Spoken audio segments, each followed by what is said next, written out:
So next card is Raise Dead. It's a priest/warlock common 0 mana spell. Deal 3 damage to your hero. Return 2 friendly minions that died this game to your hand. So for reference, right, draw 2 cards as it actually ends up being. Draw 2 cards is insane. It's worth 3 mana, as a general rule. They call it 2.5 mana. So 0 mana, draw 2. Yes. And the deal 3 damage, yada yada. Just in priest and warlock doesn't matter, really. On the one hand, right, it's a very, very interesting card. The fact that you can control to some extent what it gives you, to me, is like really interesting. The problem is the fact that the card is completely broken. The problem is the fact that, like, there used to be this thing where the way that you a lot of times beat Raza Priest as a control deck is that you would use Dirty Rat to disrupt the combos, right? Take away the precious Raza the Chained, Spawn of Shadows, these important minions that this deck really sort of needs sometimes in these matchups, right? Raise Dead, even if it doesn't always give them that minion back, there's always that nagging doubt in your mind of, did they get Spawn back? Did they get Penflinger back? Because you don't know. For the rest of the game, you'll be like absolutely praying that they didn't get a combo piece back. The priest doesn't have to just immediately concede. Like, they can keep playing and try and get it off of Raise Dead. And if you're me, then they'll always get it. The control priest deck in Standard is almost entirely reliant on Raise Dead for just continuing the resource generation. You've got Draconic Study to discover dragons, you've got Renew to discover spells, and you've got Raise Dead to bring back all of your cards that, like Cobalt Spellkin and Wandmaker, that give you all the 1 mana spells back, and your Cleric and Scales to draw all the spells. The deck can just create out of thin air infinite resources as it ends up being usually, right? And from the priest side, that is fantastic fun, but not so much from the opponent's side. RNG crap priest. Right, just discover... You say this as someone who likes the deck a lot. I love the deck. Honestly, it's the most fun I've had playing the game in a long time, playing the deck. I love it to bits, but it's completely toxic and shouldn't exist. And then obviously there's the utility in Dark Glare for getting back cards that you have thrown out. Let's say you've thrown a Dark Glare out to try and bait your opponent into wasting removal on it. Yeah. Just Raise Dead it back, and then you can carry on. It introduces this dynamic into the game where you don't want to do anything, right? You don't want to hit them because you don't want to lower their life total so they can summon their Molten Giants and do all this crazy stuff. And you also equally don't want to kill any minions because you don't want to activate Raise Dead. So if they play like a tour guide on turn 1, which they'll often do, it's often correct to just not kill it if you're a control deck and just leave it. Even now, like, Raise Dead is an amazing way to activate Dark Glare in that deck. And I assume it's the same in Standard Zoo. Oh yeah, well, it's just draw 2. The thing is, I'm kind of okay with Raise Dead existing at the moment because of the fact that it's a very good card in Wild. Like, a very, very good card. And any class would just kill to have it. But equally, it's not, like, game-breaking to the extent of, like, a Naga Sea Witcher or a Barnes is, right? I think it's the class thing, like you say. Yeah. Like, it's still broken in Warlock and Priest, but imagine it in a proper aggro class, like Hunter or something. I mean, God almighty. Yeah. It's very interesting how Priest has a card like Raise Dead in Standard, and yet currently, at the time of recording, it's not a particularly strong class. It's definitely on the weaker side in Standard, right? They've obviously given it like a few like things to play with. As soon as Priest like becomes good, or as soon as Warlock like one of the two becomes like this overpowered nightmare, that has to be one of the first cards that they end up nerfing because the card is completely unfair. Like, it's so stupid. It goes completely against the entire economy of the game. It's hard to evaluate how much drawing a card is worth. Yes. And discover and all that. But Raise Dead is not drawing a card. It's better than drawing a card because you can choose what you get and it's cards you play in the deck anyway. That's like literally the best add 2 cards to your hand type effect you'll get in the game. Yeah. And it costs 0. So like in theory, this sort of effect should cost more than drawing cards, I would say. But it doesn't. They're just taking it and just gone, may as well have it for free then.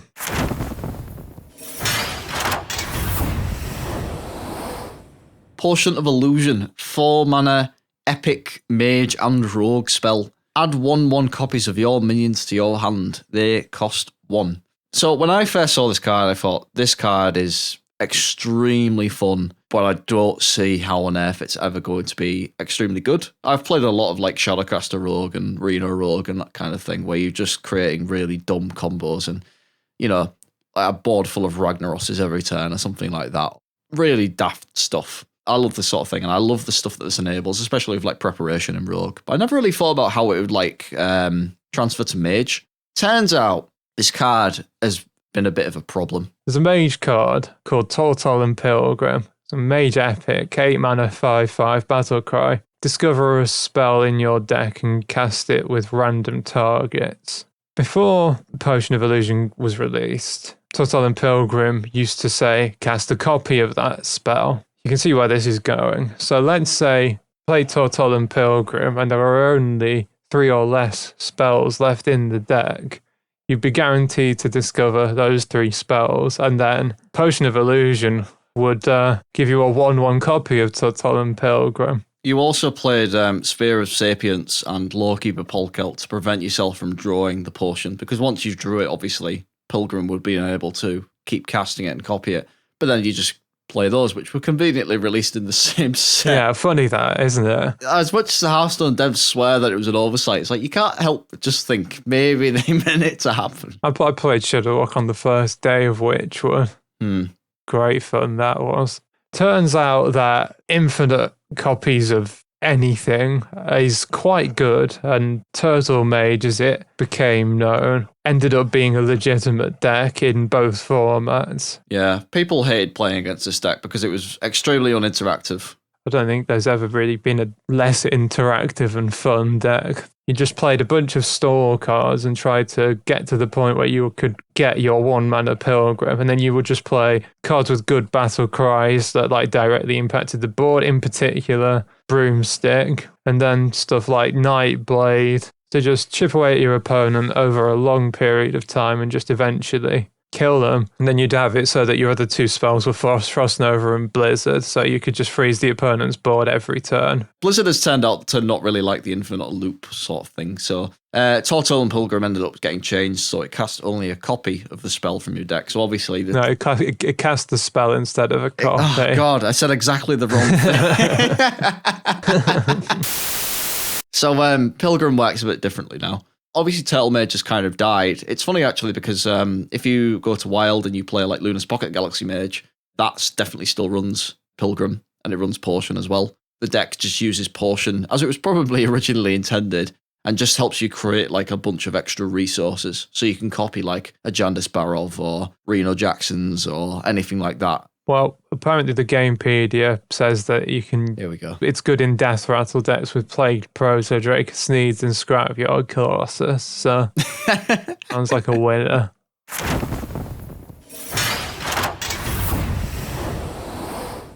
Secret Passage. 1-mana Rogue spell. Replace your hand with 4 cards from your deck. Swap back next turn. Oftentimes, when people say like, oh, it's just 1-mana draw 4 or draw 5... or they say like Lightning Bloom is just, oh, it's 0 mana, gain 2 mana crystals. It's often not quite the case. There's a little bit of a caveat with that. And Secret Passage is the same, right? It's not 1 mana draw 4, but it almost is.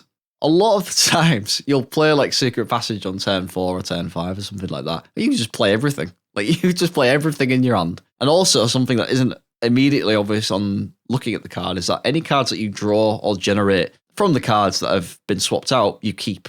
So, for example, if I were to play Secret Passage and then, I don't know, play a couple of cards out, play Foxy Fraud and Swindle, and I draw 2 cards, I keep those 2 cards, and then I get the rest of my hand back at the end of my turn. This is incredibly silly. There's a lot to unpack about the card, but you've got the fact that it's like a I'm unhappy with my hand button. It's like in the sort of mid-game, say, you've got like a really clunky hand or nothing you particularly want to play, you just whack out a Secret Passage and try and draw stuff. And it doesn't actually hurt what you've got in your hand because it's just out of the deck, so you wouldn't have seen them anyway. Something that I've found from playing a bit of Rogue earlier today, in fact, is that Secret Passage is very good at fishing for lethal. I was like an Eviscerate off of lethal earlier, and I was just like, oh, I've got Secret Passage, may as well see if that gives me lethal, and I got Eviscerate, so I just won. I know, I've done that so many times. I'll just be playing like Kingsbane Rogue, and I'll be thinking, right, if I Secret Passage now, I can draw this as an out, I can draw like my Kingsbane, I can draw my Cavern Shiny Find, I can draw like Oil, that sort of thing. I can think I've got so many outs.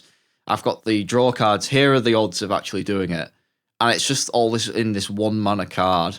Like a 1 mana card. Like, for goodness sake, like, it's so daft. It's from the Raised Dead school of costing mana, isn't it? Let's be honest. That's the sort of game economy we're going for. It's like sort of Scavenger's Ingenuity and Raised Dead in that it's just a complete ever-present in the class, even though it's been nerfed. When we're all about optimizing decks, a lot of the times that one of the things that people end up doing and trying and seeing what happens is lowering the curve. You're making your deck more aggressive, you're making it fight for the board a bit harder. Secret Passage really, really wants you to do this. If you have a low curve, you can obviously play as many of the cards out of your hand as possible. In the case of something like Odd Rogue in Wild, where previously the deck may have run like the odd 7 mana card or something like that, because of Secret Passage, single-handedly, that's just not even, acceptable now. 5 is an expensive cost in that deck. Those are the cards that you're looking at cutting, really. And it's all because of Secret Passage saying, right, the curve needs to be as low as possible. I don't know if they'll ever touch Secret Passage again because of the fact that they've already touched it, like you say. I think it's fine as it is, albeit very, very good. Bit of trivia for you. Go on. If Cthulhu is in your hand while Secret Passage is in effect, it gains double buffs from cultists. Bit of spaghetti code, my favourite pasta dish.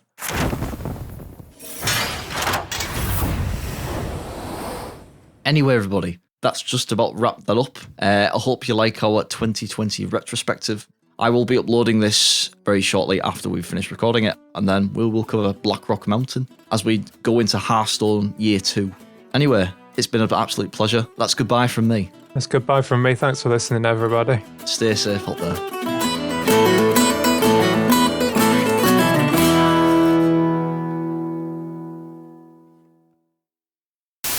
We've just picked out all the interesting cards that just happen to be really, really problematic. Yeah, well, I mean, that tends to be how it works, to be honest with you, for CODs. Yeah. They're just too interesting, mate. Anyway. That's... Never mind.